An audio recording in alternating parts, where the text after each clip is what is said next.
Call the regular City Council meeting to order. It is Wednesday, June 24th at 5:30 p.m. All present is everyone except for Payne and Mayor Porter. Pretty standard agenda tonight. We'll start with a standard agenda item 1A, approval of the June 10th, 2015 council meeting minutes. Do we have a motion? So moved. Moved by Tim. Do we have a second? Second. Seconded by Larry. All in favor, say aye. Aye. Any opposed? Motion carries 4-0. Agenda item 1B is approval of the June 24, 2015 claims for payment, and I'll start with Doc to my right, please. Nope. Larry? No. Tim? No. Hearing none, do I have a motion? So moved. Motion by Larry. Do I have a second? Second. Seconded by Tim. All in favor, say aye. Aye. Any opposed? Motion carries 4-0. Agenda item 1C is open business from the community. Hearing none, we'll move on. Anything for council comments? Yeah, I'd like to congratulate Hillcrest Healthcare Services for their getting that Ensign and Flag Award.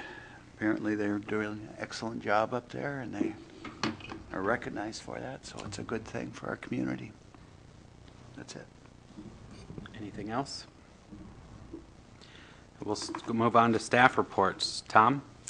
I just have a couple things. The county engineer called last week, and they will be setting up a detour for the bridge deck replacement project on Highway 10. Traffic will not be allowed to go north on K-18 from Highway 10 when they switch lanes.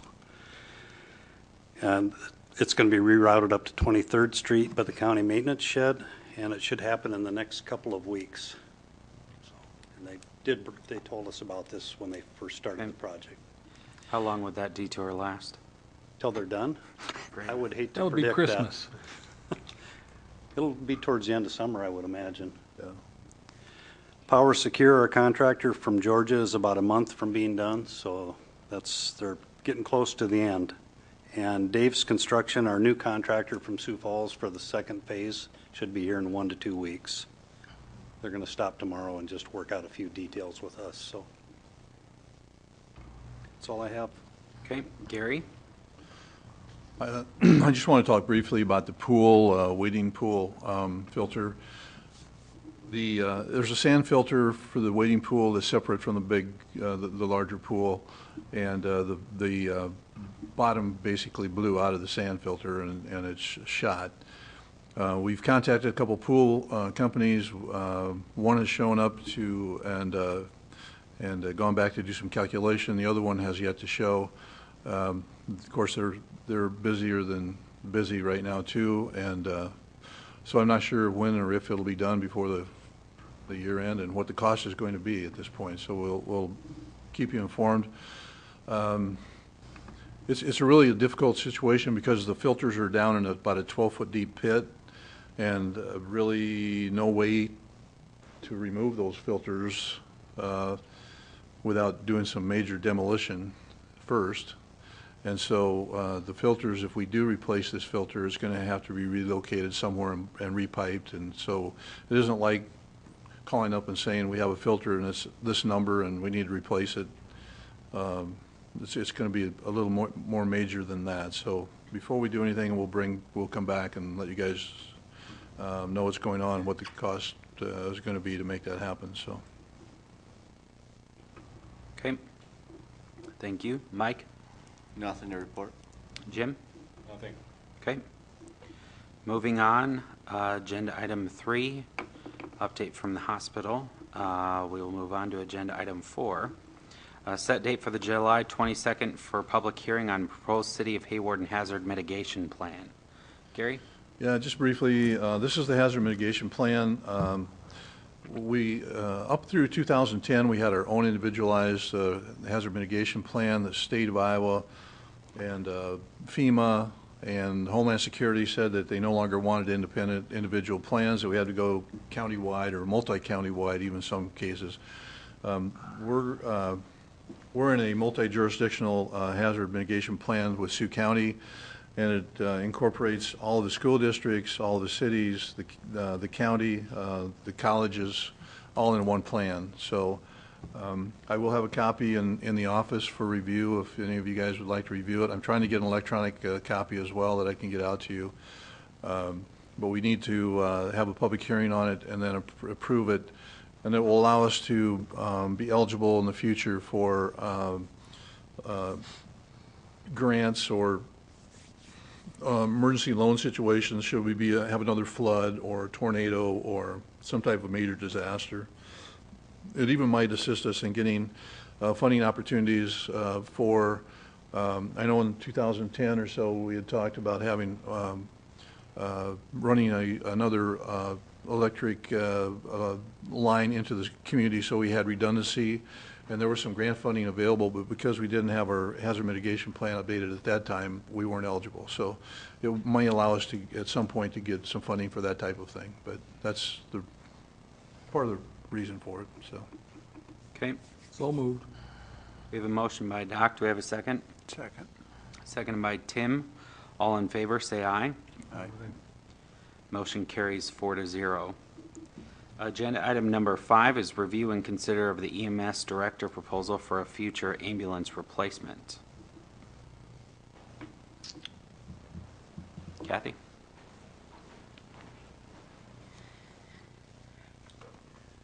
Thank you, gentlemen, again for letting me come and speak to you. I just wanted to touch base a little bit. I know Mr. Kurth had some questions regarding the warranties that were available on these units, and I did find out that information. There is a structural warranty on it that's 20 years from the date of delivery of the vehicle, and that includes all materials and workmanship on the structural part of that. There's an ambulance conversion warranty that's 5 years from the date of delivery, and that also includes materials and workmanship and guarantees that the ambulance will be free of any substantial defects. There's an electrical wiring warranty, which is for 7 years from the date of delivery, and the only items not included in that are anything that is not manufactured or installed by Aero Manufacturing specifically. And then there's also a paint conversion warranty that's 5 years from the date of delivery, and a 1-year general warranty from the date of pickup that covers any of the chassis or items supplied by the manufacturer: tires, tire balancing, wheel alignments, general tightening, light bulbs or headlamp adjustments, and then any items that are manufactured and installed by Aero, which includes batteries, sirens, battery chargers, inverters, light bars, that sort of thing. So they do have a very good warranty program. That's good.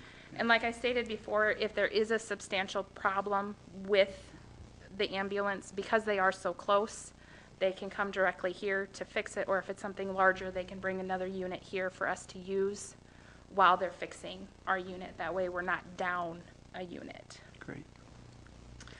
And I also wanted to update you, after the meeting, our last meeting, I did go back and talk with Aero Manufacturing, and they have a very good opportunity for us as far as the turnkey unit that we talked about. That is the unit that's all ready to go. It's on the 2015 chassis that we were going to use to replace Unit 2 and then move Unit 1 to our backup unit. And we are able to get that full unit with the appropriate paint scheme that we choose to match, and the power load power cot system for about $151,000, which is substantially less than what it would cost to get the power cot power load system separately from Stryker. So we'd be under budget, because our budget amount that we do have would be $155,000. Great. Are there any other questions that I can answer for the council?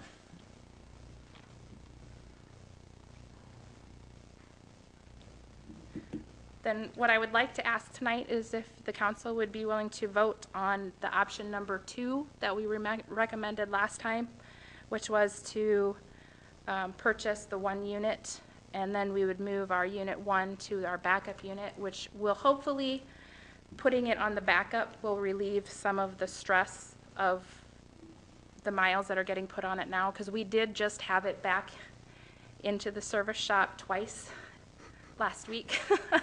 And like I said, this will allow us to even have the power load, power cot system and be under budget of the $155,000. And then at a later time, we can look at remounting Unit 1 in 3 or 4 years. Sounds very good.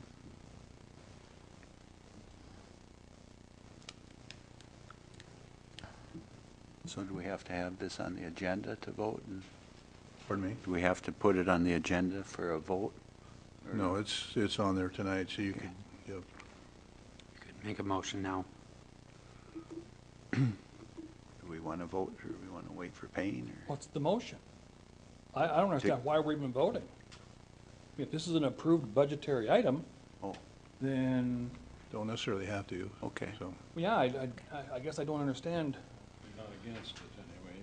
It's just- yeah, I think they wanted guidance on which option. yeah. Initially, we had brought it to the council because we had proposed 175. replacing both and Yeah. needing the additional funding. And I just wanted to make sure that there were no additional questions as to the plan that we were going to follow on if we purchase. Like I said, we are going to be under budget on purchasing this unit the way that they have proposed it to us. Yeah, if Go for it, I guess. there's no opposition, we can just handle it internally, but Yeah. We don't get the 46 until next year. we get it in October. October So, Sure. of this year. of this next fiscal year, yeah, this next October, this coming October, yes, sir. And this unit will be ready probably about that same time, I'm guessing, or thereabouts, so we should be fine. Oh, I thought you said it was almost, oh, you still got to put the power cot thing in, huh? It still won't take them, I mean, it will still be within the 90 to 120 days from signing the agreement that we would have the ambulance. And for us, as long as it occurs in the same fiscal year, we're fine, it's not an issue, so. Give them the IOU till we get the money. Yeah, that's right, in blood. They actually, they don't require the full payment up front. They require, I believe it's a 30% deposit, and then nothing is, the rest of it's not due until Sounds good. it's complete. Any other questions on that? Or comments? Okay. All right, thank you. Thank you. Agenda item, Well, can I ask you, Sarah, Yeah. Kathy, we probably don't want to make the 30% down until July 1? July 1, yes. Because that's when the budget, Yes. And I've was- had that discussion with Arrow, so they know okay, that. otherwise so- we'll have an issue with our Yeah. budget, so. Yeah. Okay. Not a problem. Thank you. thanks. Agenda item number 6 is Resolution 2015-20, authorizing annual appropriation for BOMGARs.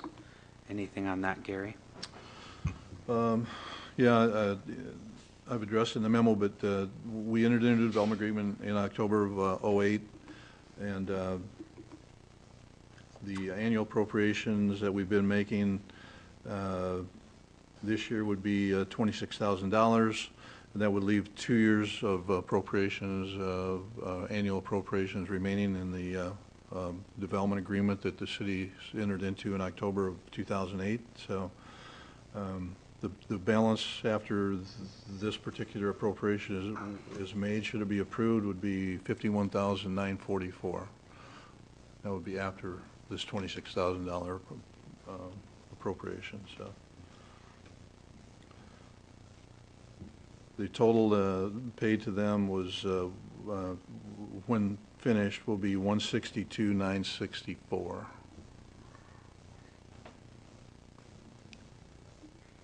But this is something that we already signed in on, so we're going for it, right? We don't really have a Well, choice. legally, no, because when you do it as an annual, you do it as an annual appropriation because for very specific reasons, but so you have to approve it each year, but in the development agreement, you've really pretty much committed to it. Doesn't affect your debt limit. is what- You'd look pretty bad if it'd be pretty ugly if you didn't do it, but Well, I don't want to put too fine a point on it, but when you say "we," that ain't so. Someone did. They. The council There did, is yeah. no one sitting here that approved this mess. That's correct. You were not here. I certainly was not here. That's You know, correct. so, I have been committed by previous councils Right. to shovel money at somebody who surely, well, so moved. That's correct. We have a motion and a second. Roll call vote, please, for 2015-20. Kurth, Aye. Olson, Aye. Harvey, Barely. Louder. Aye. Motion carries 4-0. Agenda item number 7 is Resolution 2015-21, authorizing annual appropriation for Coilcraft. Very much the same story, other than the fact that we talked about abatement versus rebate. They're eligible automatically for an abatement under Iowa Code 427B. It was to the city's advantage to do it in a rebate form, saved us some money, and so we entered into a development agreement with Coilcraft to do a 5-year graduated rebate. This year is 60% of their total tax on the new addition that they added, not on all of their tax, but just on the added valuation for the new addition. So, the actual the actual appropriation this year in their tax rebate is $10,037.61. So moved. We have a motion by Tim. Do we have a second? Second. Seconded by Larry. Roll call vote, please. Harvey, Yes. Louder, Aye. Olson, Aye. Kurth, Aye. Motion carries 4-0. Agenda item number 8 is consent agenda for the approval of cigarette and tobacco permits for July 2015 through June 30 of 2016 for Quick Corner, Casey's, Dollar General, and Sunshine Foods. So moved. We have a motion by Larry. Do we have a second? Second. Seconded by Tim. All in favor, say aye. Aye. Any opposed? Motion carries 4-0.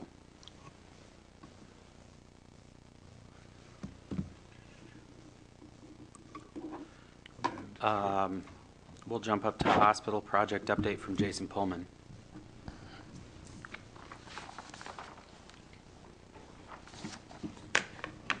Thank you. Sorry for being late. We're doing some progress on the hospital, of course.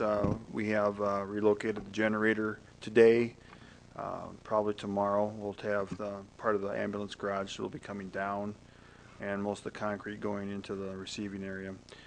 They'll start pouring some concrete there for the new power plant, and the houses will be coming down hopefully this week yet, and maybe potentially beginning of next. There was an issue that we had to deal with one of the houses, and we're just waiting for the DNR to give us approval for destruction. Otherwise, things are going as planned, and we'll continue to move forward. So that's about it. Any questions? I just had a comment that I saw in the Twin Cities that almost all the major contracts for the Twin Cities, statewide and stuff, were 30 to 45% higher than what they had thought.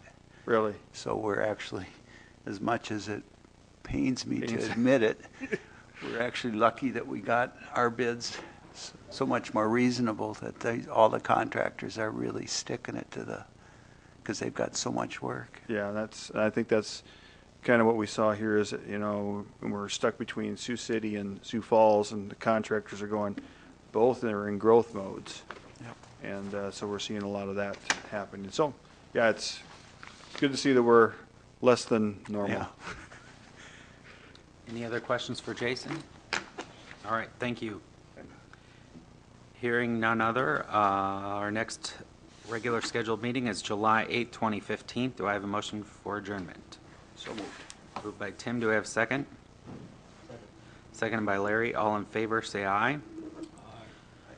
Motion carries. We are